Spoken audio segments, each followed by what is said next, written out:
In the year 1325, two powerful cities stood on the edge of war. Tensions were rising, armies were ready, and all it took was a wooden bucket. The war over a bucket. To understand why thousands would march to war, we need to go back. In the 14th century, Italy was not a unified nation. It was a fractured landscape of rival city-states. Alliances were fragile, loyalties were divided. Bologna stood with the Pope. Modena supported the Holy Roman Emperor. Politics was not just ideology, it was identity. The raid. Border tensions had been simmering for years. Raids were common, small humiliations, tests of dominance.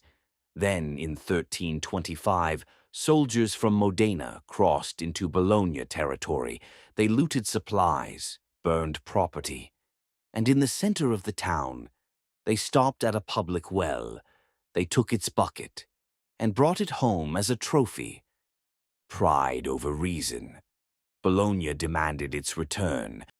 Modena refused, not because the bucket was valuable, but because returning it would mean submission.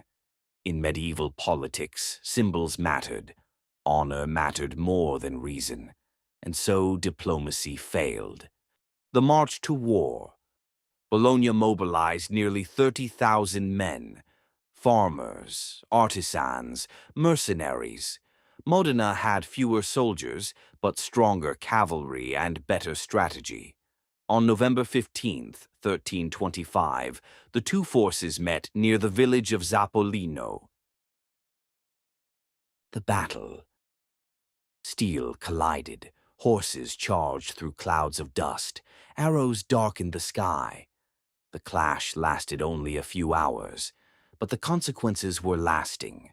Against the odds, Modena won. Bologna's army retreated in chaos. Thousands were captured, many never returned home. The aftermath. And the bucket? It remained in Modena, not hidden, not forgotten, displayed inside the cathedral as a symbol of victory, a reminder that pride can outweigh logic.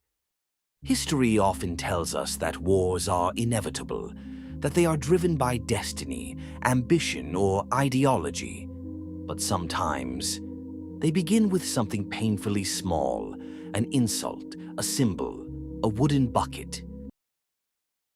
If you enjoyed this episode, consider subscribing. More stories like this soon.